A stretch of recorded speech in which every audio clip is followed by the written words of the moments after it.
Hey everyone, and welcome to our deep dive into rationality, specifically with Steven Pinker's book, Rationality. Welcome to Mindful Moments. Nourish your mind on the go. This audio uses AI narration to present our original book analysis. Pinker really gets you thinking about how we humans think. All the decisions we make, and sometimes those decisions are a little less than rational. So in this deep dive, we'll explore his ideas about what rationality is, why it matters, and all those surprising ways we often fall short. Well, what's so interesting about Pinker's approach? He doesn't just focus on our mistakes.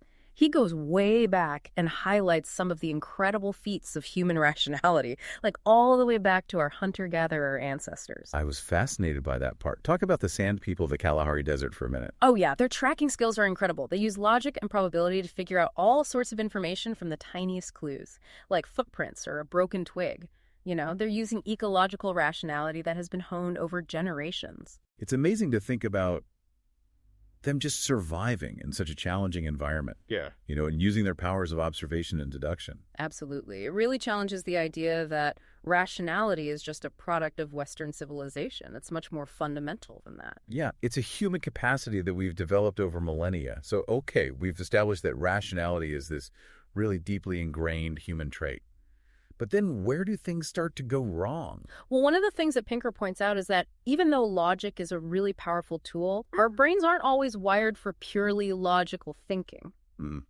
Well, he uses the classic Wasson selection task as an example.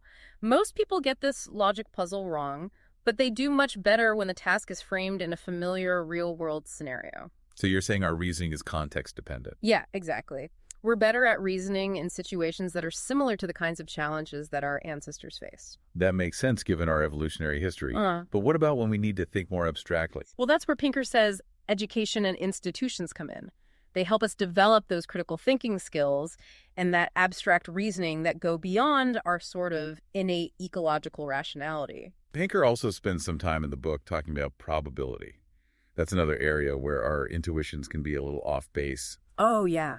The Monty Hall problem is a great example. Yeah. It shows how our gut feelings about probability can be so wrong, even in some really simple situations. It's not just the Monty Hall problem, though. Oh, definitely. Pinker explores a whole bunch of probability biases that we all fall prey to. Like what? Well, like the availability heuristic. We judge the likelihood of events based on how easily we can recall examples. So that's why we might overestimate the risks of things like plane crashes or shark attacks. Exactly. They're highly publicized, even though they're statistically rare. Right, those vivid images stick in our minds. They do.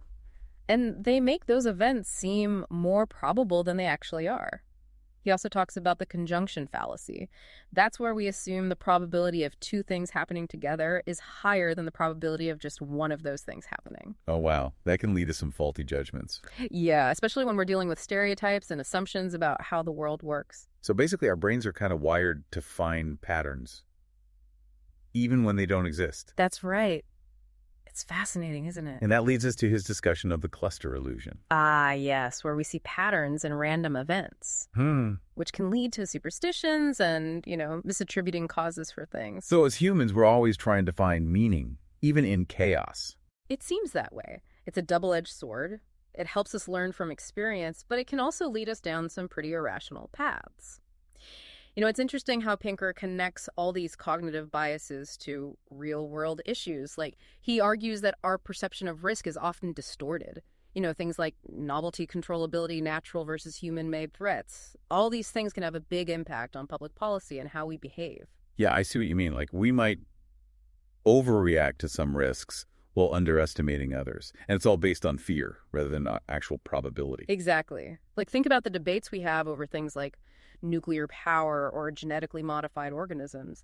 These technologies can evoke such strong emotional responses, even though the data might suggest that the risks are actually pretty manageable. Right. It's like we need to remind ourselves and not just go with our gut feelings, especially when we're making those big decisions. We need to be more reasoned, use an evidence-based approach. Absolutely. And that leads us to one of Pinker's most interesting arguments. The idea that moral reasoning can also be based on rationality. I'm curious about that. How does he connect those two?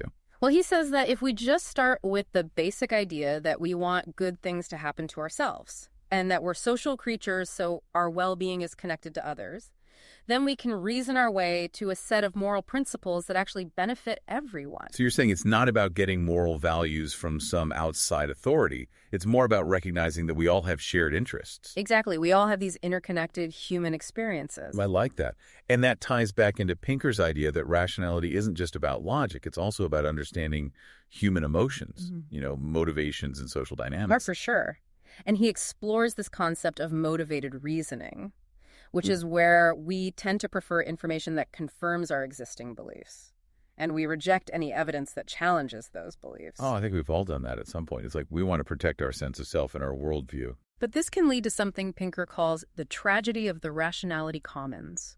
Basically, we try so hard to maintain social standing within our groups that we can actually undermine collective rationality.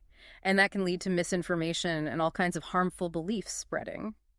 It's kind of a sobering thought. I mean, you can see this happening in politics and with the rise of conspiracy theories. Absolutely. And Pinker doesn't shy away from these difficult issues. Like why people hold on to beliefs that are clearly false. He dives into the world of conspiracy theories, paranormal phenomena, all those weird beliefs. He's not saying those people are unintelligent, though, right? Yeah, no, not at all. He's saying that those beliefs often come from a really deep need to find meaning and order in the world. Like that pattern-seeking tendency we were talking about. Exactly.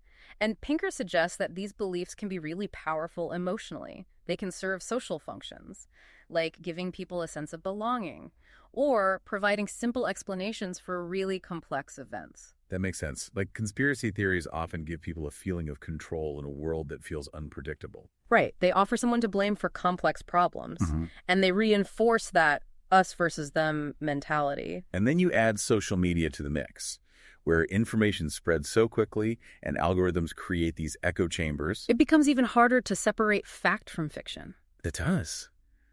So how do we counter all of this? Is it even possible to reason with someone who's caught up in a conspiracy theory or something? Well, Pinker admits that just giving people facts and debunking myths usually doesn't work. People tend to double down when their beliefs are challenged.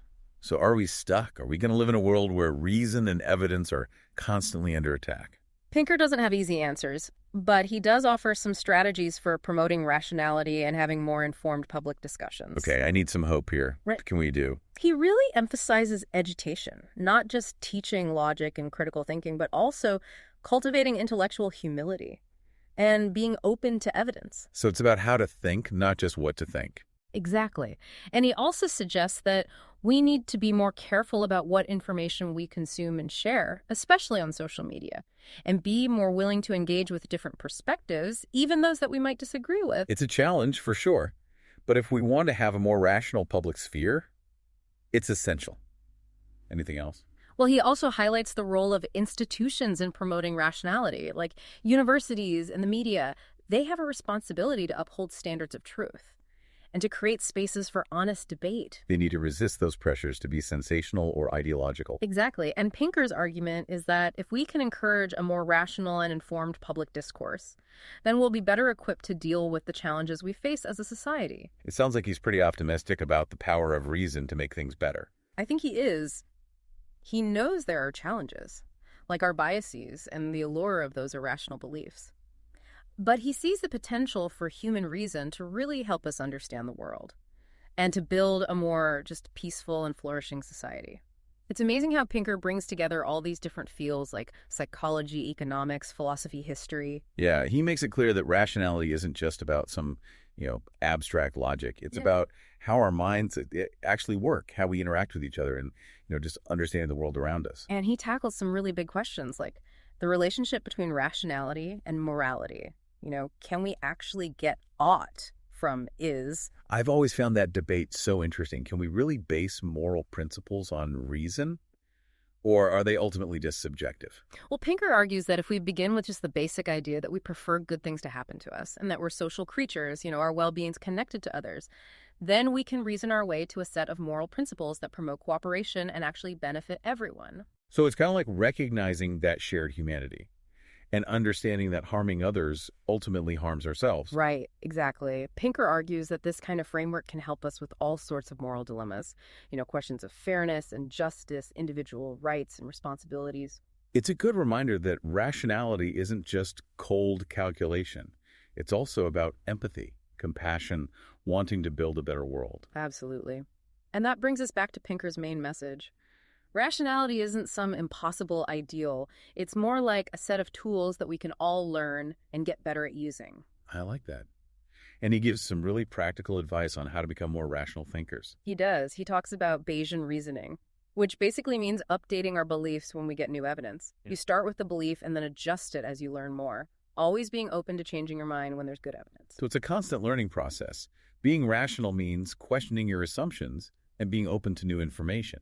Yeah, and Pinker also emphasizes the importance of critical thinking skills, like being able to spot logical fallacies, evaluate evidence, and build strong arguments. It seems like those are skills that would benefit everyone, especially these days when we're just bombarded with information from all sides. Oh, absolutely. And Pinker says we need to be more careful about what we read and share.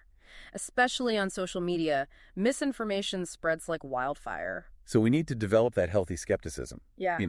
Not just taking everything at face value and being willing to look for different perspectives. Exactly. And then Pinker also points to the role of institutions in promoting rationality. Like universities, the media, they have a responsibility to uphold truth and accuracy and to create those spaces for open and honest debate. So it's not just an individual thing. Rationality is also something we need to build collectively as a society. That's right. We need a culture of reason and evidence-based decision-making. Well, this has been a really fascinating deep dive into Steven Pinker's rationality. We've covered a lot of ground, from our capacity for logic to all the biases that can trip us up. Well, we've also learned about tools and strategies to help us become better thinkers. If you're interested in learning more about all this, I highly recommend checking out Rationality by Steven Pinker. You can find a link to buy the book in the show notes. And while you're there, be sure to hit that subscribe button and join our community of fellow knowledge seekers. We'll be back soon with another deep dive into some other thought-provoking topic. Until then, keep those minds sharp and keep asking those great questions.